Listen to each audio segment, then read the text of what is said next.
Pancasila sebagai dasar pengembangan ilmu, program studi gizi. Anggota kelompok 3, Yuniar Puspita, Eka Salsabila, Nabila Salsa, Gagal Dasabira, dan Hilmi Najwan. Pancasila sebagai dasar nilai pengembangan ilmu kami bagi menjadi 4 materi. Yang pertama, pengertian IPTEK, perkembangan IPTEK, Pancasila sebagai dasar pengembangan ilmu gizi, dan keterkaitan Pancasila dengan gizi buruk. Yang pertama, pengertian ilmu pengetahuan dan teknologi. Kata ilmu berasal dari bahasa Arab yaitu alima yang berarti pengetahuan, dan juga dari kata science dalam bahasa Latin yaitu scioscire yang berarti pengetahuan. Ilmu mengandung 3 kategori. Yang pertama ada hipotesis, yang kedua ada teori, dan yang terakhir ada dalil hukum. Yang selanjutnya ada pengertian pengetahuan. Secara etimologis, pengetahuan berasal dari bahasa Inggris, yaitu dari kata knowledge. Sedangkan dalam Encyclopedia of Philosophy, pengetahuan merupakan kepercayaan yang benar. Maka dari itu bisa disimpulkan, pengetahuan adalah hasil dari usaha manusia untuk tahu. Ada 4 pengetahuan yang bisa dimiliki oleh manusia. Yang pertama ada pengetahuan biasa, yang kedua ada ilmu, yang ketiga ada filsafat, dan yang terakhir ada agama. Pengertian teknologi. Kata teknologi berasal dari bahasa Yunani yaitu teknologia, di mana kata tekno memiliki arti keahlian dan kata nologia memiliki arti pengetahuan. Secara singkat, teknologi dapat diartikan sebagai penerapan ilmu pengetahuan untuk tujuan praktis dalam kehidupan manusia. Berdasarkan pengertian-pengertian di atas, dapat kita simpulkan bahwa pengertian ilmu pengetahuan dan teknologi atau IPTEK adalah sebuah ilmu pengetahuan tentang teknologi yang dapat mempermudah kita untuk menjalankan aktivitas. Seiring berjalannya perkembangan global, ilmu pengetahuan dan teknologi berjalan beriringan untuk membentuk kemajuan. Perbedaan pengetahuan dan ilmu. Ilmu dan pengetahuan merupakan 2 hal yang berbeda. Bisa kita lihat dari sifat sistematisnya dan juga cara memperolehnya. Dalam perkembangannya, ilmu dan pengetahuan memiliki arti yang sama. Tetapi dalam arti material, keduanya memiliki perbedaan. Ilmu adalah sebuah pengetahuan yang berobjek, bersistem, bermetode, dan juga universal. Semua ilmu bisa kita sebut dengan pengetahuan, tetapi tidak semua pengetahuan bisa disebut dengan ilmu. Perkembangan ilmu pengetahuan dan teknologi.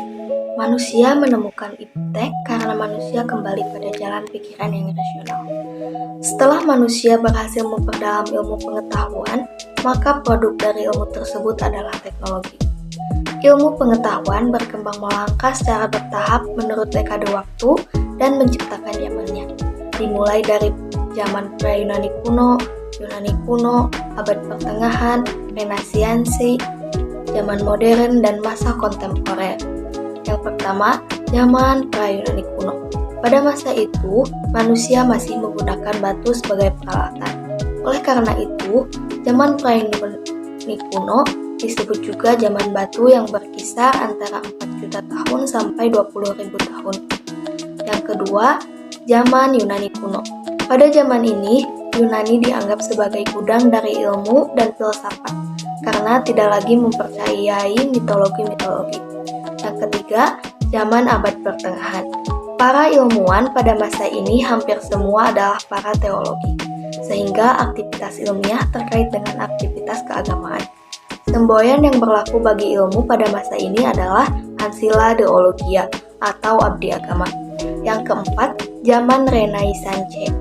Era kebangkitan kembali pemikiran yang bebas dari dogma-dogma agama, penemuan-penemuan ilmu pengetahuan modern sudah mulai dirintis. Yang kelima, zaman modern. Pada zaman modern ini ditandai dengan berbagai penemuan dalam bidang ilmiah. Dan yang keenam, zaman kontemporer. Ditandai dengan penemuan berbagai teknologi canggih, munculnya teori mengenai fisik oleh Albert Einstein, teknologi komunikasi dan informasi berkembang pesat. Selanjutnya adalah Pancasila sebagai dasar pengembangan ilmu gizi. Jurusan gizi merupakan salah satu contoh dari ilmu pengetahuan. Jurusan ini merupakan bidang ilmu yang mempelajari mengenai pentingnya nutrisi pada kehidupan manusia, hubungan antara diet dengan gaya hidup, pola makan yang sehat, dan lain sebagainya. Mengapa gizi disebut sebagai ilmu? Gizi dapat dikatakan sebagai ilmu karena di dalamnya mengandung 3 kategori dalam ilmu, yaitu hipotesis, teori, dan dalil hukum. Ketiga hal tersebut dapat dibuktikan ketika kita akan memasuki semester akhir dalam masa perkuliahan.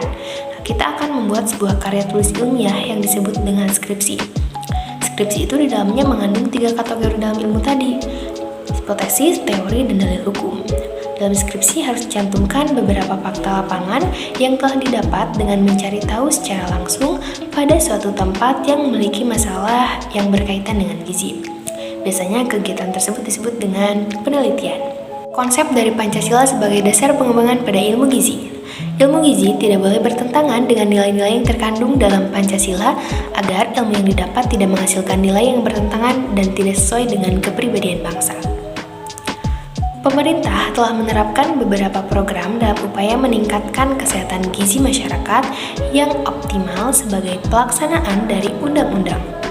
Dalam hal ini, Pancasila perlu dijadikan sebagai landasan untuk meningkatkan harapan hidup masyarakat Indonesia dengan gizi yang baik dan optimal sehingga akan meningkatkan kualitas sumber daya manusia di Indonesia.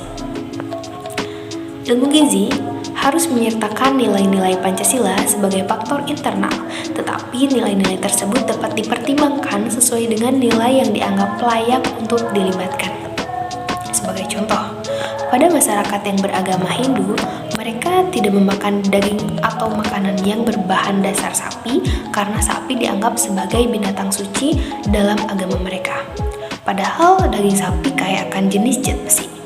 Dengan adanya nilai Pancasila mengenai toleransi antar umat beragama, di sini ahli gizi tidak akan memaksa mereka untuk tetap memakan daging sapi demi memenuhi nutrisinya. Mereka akan menyarankan makanan lain yang nutrisinya sama agar dapat memenuhi kebutuhan gizinya tanpa bertentangan dengan nilai Pancasila. Nilai-nilai Pancasila berperan sebagai rambu normatif dalam perkembangan ilmu gizi. Rambu normatif yaitu mampu mengendalikan iptek agar tidak mempengaruhi pola pikir dan pola perilaku masyarakat di Indonesia. Perkembangan ilmu gizi harus berakar dari kebudayaan dan juga ideologi bangsa Indonesia dengan memandang Pancasila sebagai paradigma perkembangan ilmu di Indonesia.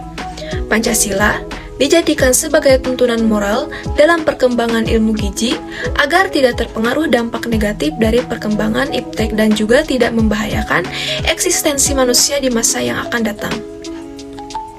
Ahli gizi berkewajiban untuk senantiasa memajukan dan memperkaya pengetahuan dan keahlian yang dibutuhkan dalam menjalankan profesinya sesuai perkembangan ilmu dan teknologi terkini serta selalu memperbaharui pengetahuan dan keterampilannya. Dalam rangka meningkatkan kuantitas dan kualitas pelayanan, juga harus mampu melaksanakan prediksi kejadian di masa yang akan datang.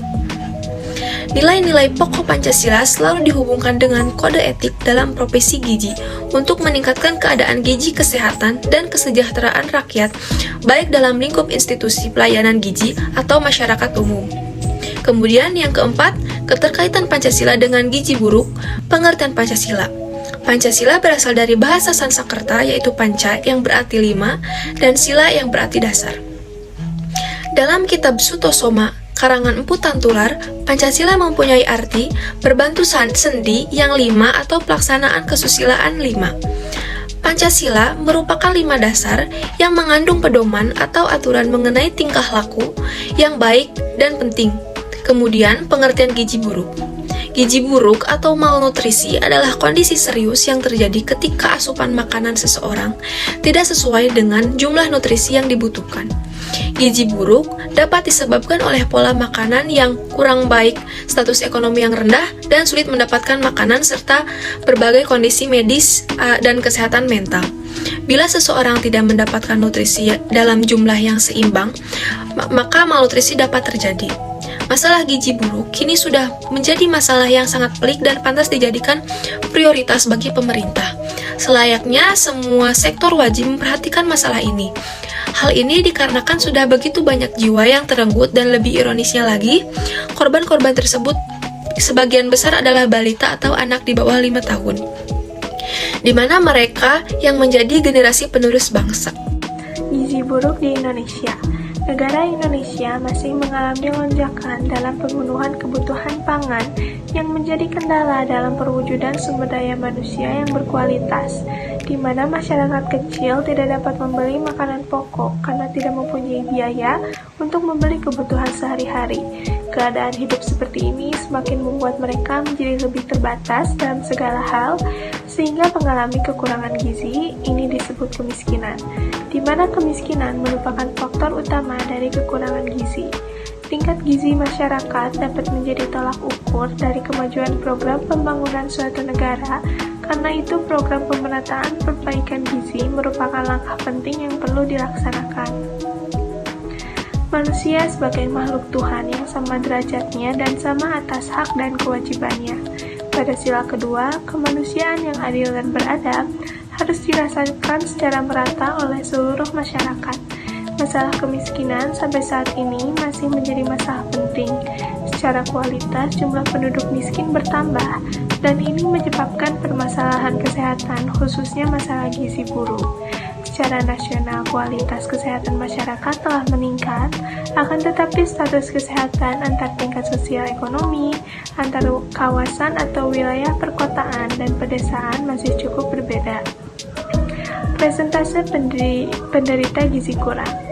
Presentase anak balita yang berstatus gizi kurang dan buruk di daerah pedesaan lebih tinggi dibandingkan dengan balita di daerah perkotaan. Badan Pusat Statistik atau BPS melaporkan jumlah desa atau kelurahan di tanah air yang penduduknya menderita kekurangan gizi mencapai 12.183 desa. Pada sila kelima yang berbunyi, keadilan sosial bagi seluruh rakyat Indonesia, sedangkan masalah gizi buruk ini masih merajalela. Gizi buruk diakibatkan dengan tidak adanya pemerataan kesejahteraan masyarakat yang tidak maksimal. Masih banyak wilayah Indonesia yang kekurangan fasilitas kesehatan, sehingga masih banyak masyarakat yang belum mengetahui seberapa penting gizi terhadap kehidupannya. Pemerintah harus memikirkan bagaimana pembagian secara merata agar kesejahteraan pun dapat berjalan maksimal dan tidak terjadi kesetimpangan antar wilayah di Indonesia. Akibat kurangnya berkeadilan sosial ini, maka kesenjangan sosial antar masyarakat dapat menjadi masalah. Nilai-nilai dalam Pancasila yang berkaitan dengan gizi.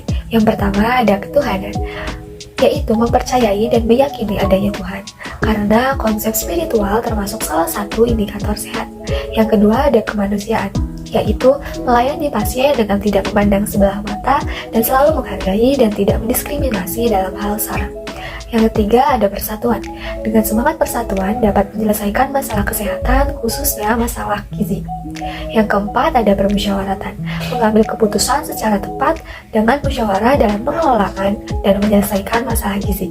Yang terakhir atau yang kelima ada keadilan, melayani dengan adil dan bertanggung jawab atas pekerjaan di bidang gizi. Landasan hukum terkait dengan gizi. Menurut Permenkes nomor 29 tahun 2019, penanggulangan masalah gizi bagi anak akibat penyakit. Menurut Permenkes nomor 28 tahun 2019, angka kecukupan gizi yang dianjurkan untuk masyarakat Indonesia. Menurut Perpres nomor 83 tahun 2017, kebijakan strategis pangan dan gizi. Menurut Permenkes nomor 41 tahun 2014, pedoman gizi seimbang. Menurut Permenkes nomor 23 tahun 2014, upaya perbaikan gizi masyarakat. Menurut Undang-Undang nomor 18 tahun 2012 tentang pangan. Kemerdekaan akan bermakna saat bisa membuat masyarakat mendapatkan kesehatan yang optimal melalui asupan makanan. Dalam artian mereka merdeka dari rasa lapar, merdeka dari masalah gizi, khususnya masalah gizi yang kurang, yang menjadi permasalahan utama dan paling utama di Indonesia. Merdeka dari diskriminatif, merdeka dari pembodohan, dan yang terpenting, merdeka dari penindasan oknum pejabat, baik pejabat politik maupun pejabat di bidang kesehatan yang menggerogoti yang menggerogoti negeri ini sehingga menimbulkan dampak kemiskinan dan kesulitan ekonomi yang berimbas langsung pada masyarakat bawah.